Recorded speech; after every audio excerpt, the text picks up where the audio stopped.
Yeah, there once was a little baby Tupac. The little weird alien from Mommy, the bizarre weirdo dead god. And he had a mommy that was just like a cute version of what an evil little precious thing would be in the name of like holiness or sacredness, going through death or the suffering of death and the impossible of life and death. You know, it's really fun to look at Mary and Joseph because they were in an ideal goody-goody reality.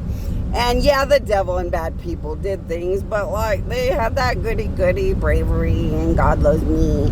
And our little baby Jesus will turn water to wine and everybody will shut up.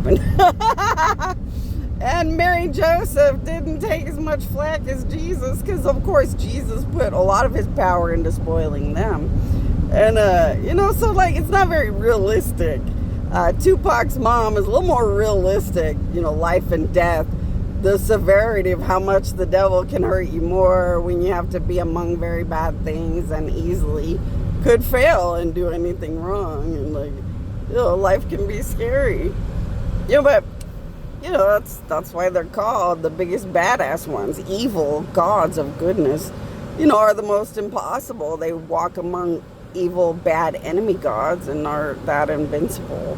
You know, it's harder though. It's a real reality. It's a harder thing.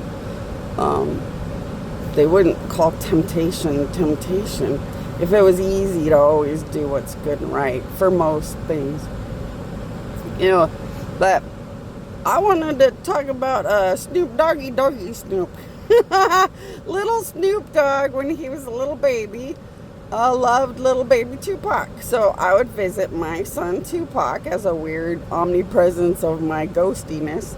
So I'd pretend to be a ghost visiting Tupac, but I was omnipresent me, pretending so I could be near my alien son that I put inside of that lady. And Tupac fell in love with this little boy, this little baby Snoop, who ended up this Snoop Dogg guy. So I would take this little Snoop baby out of his body when I would take my Tupac son out of his fake human body. And I'd go take him to go hang out with angels and gods and go have parties in heavens and, you know, hopefully inspire him to be anything. And it was really cool. At some point, Snoop Dogg created the ultimate Christmas party out there. And he had Christmas trees made out of God Nature Pop marijuana. And he had all kinds of marijuana items you could get at his party for Christmas. And you could smoke things, you could eat things. And he's the reason I like to barbecue marijuana and eat it. It was little baby Snoop Dogg that taught me that. From taking him out to heavens and hanging out with him and my baby Tupac, and taking them to hells and letting them meet our goody demons and stuff. And, you know, just trying to hopefully inspire them that, you know, a gang could be made by God, just like a mafia, just like a good government, just like a church, just like anything. You know, because it's just the fight of standing up for good and doing what it takes so good could have a future and be a power and a strength. You know, it's just life. But I thought, oh, I'm going to make a video. I don't know. I think I might have mentioned it. I might have not. I don't know. But I went to those Christmas parties like everybody. There was a weird alien.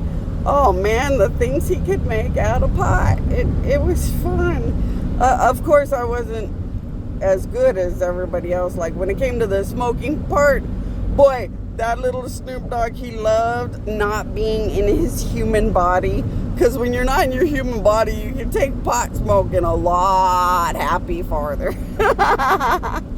Every now and then, I help cancer babies and cancer children to get more pot in their spirit and soul, because it helps them so much in their body. So also, thank you, Snoop and Tupac, for reminding me. If you guys want to go to my queen, and you guys have any issues or problems where pot helps your pain and stuff, we do that as gods too. Have a good one, you guys.